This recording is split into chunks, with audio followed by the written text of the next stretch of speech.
Saudara, fakta baru terungkap dari tragedi tenggelamnya KMP Tunu Pratamajaya di Selat Bali. Kapal dikendalikan nahkoda pengganti saat insiden terjadi.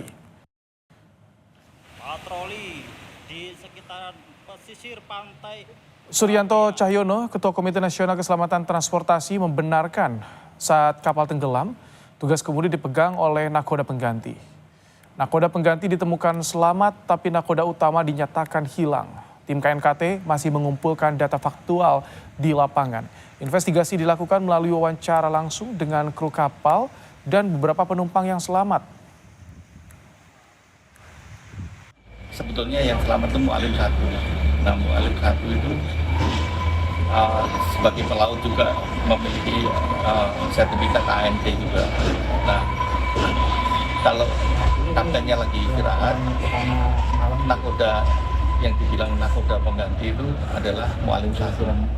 Artinya Mu'alim 1 terus dia bangunkan kaptennya.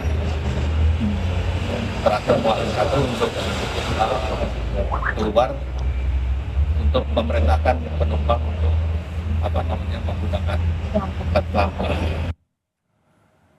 Pencarian korban KMP Tunu Pratamajaya di hari pertama perpanjangan operasi terus dilakukan petugas SAR gabungan di Gilimanuk, Bali. Kabasarnas Bali bilang proses pencarian korban difokuskan di perairan Pebuahan. Pencarian dilakukan di perairan Pebuahan karena arus dari Samudra Hindia yang masuk ke Selat Bali mengarah ke sana.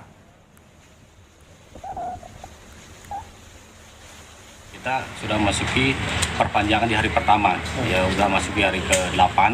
Yang mudah-mudahan korban yang kita cari dan selalu kita kondisi dengan para nelayan dan dengan masyarakat di pesisir, dan arus sudah mulai mengarah ke pantai Pebuahan, demikian sesuai dengan korban-korban yang ditemukan tadi pagi.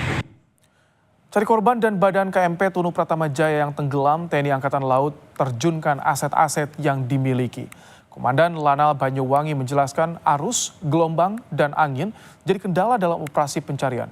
Berikut liputan jurnalis Kompas TV Jonah Hamonangan dan Febri James dari Pangkalan Angkatan Laut Banyuwangi. Masuki hari ke-7 pencarian KMP Tunu Pratamajaya, TNI Angkatan Laut terus melakukan pencarian.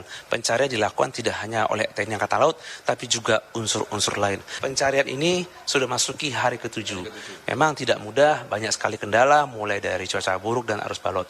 Mungkin Komandan boleh ceritakan dulu secara sederhana terkait dengan untuk aspek laut pencarian ini. Kira-kira apa saja yang digelar, atau mungkin boleh dijabarkan terkait dengan progresnya sejauh mana? Baik Jonah, dapat saya sampaikan pada hari H+7 atau hari ke-8 pencarian atau SAR, TNI Angkatan Laut sudah menurunkan aset-asetnya, antara lain KRI Tolo-Ende, KRI Tongkol, kemudian KRI Pulau Vanildo, satu tim expert pushhidrosal, kemudian satu tim penyelam, satu tim Kopaska, beserta peralatannya. Untuk cuaca ya, kan dikabarkan cuacanya buruk dan juga mungkin arus bawah laut itu. Nah, Komandan mungkin boleh menjabarkan terkait dengan kerumitan atau mungkin tantangan dihadapi khususnya para atau yang ada di KRI untuk mencari ini. Betul. Jadi Selat Bali ini unik. Seperti yang tertera di layar kaca, di sini kita punya gambaran Selat Bali, dan ini adalah aliran arus permukaan laut.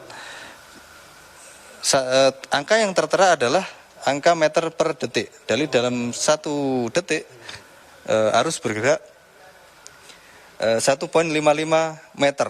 Andai kan 1 menit berarti dikalikan 60, tinggal dikalikan 60 berarti hampir 90 meter, seperti itu. Tersebut arus di permukaan. Jadi yang menjadikan tantangan saat kita melaksanakan SAR adalah yang pertama adalah arus, yang kedua adalah gelombang, tinggi gelombang, dan juga angin. Terus melihat bagaimana kemajuan khususnya pencarian dari KMP Tunu Pratamajaya ini. Terima kasih banyak, Komandan. Terima kasih, Jonah. Demikian wawancara saya dengan Komandan Lanal Banyuwangi yang juga sebagai Koordinator SAR bidang laut. Kita bisa melihat bagaimana upaya yang dilakukan oleh TNI Angkatan Laut dan juga optimisme dalam mencari korban. Tentu saja diharapkan ada dukungan dari banyak pihak, termasuk doa dari para keluarga korban agar pencarian bisa berhasil dan berjalan dengan optimal. Jonah Hamonangan, Febri James, Kompas TV, Banyuwangi, Jawa Timur.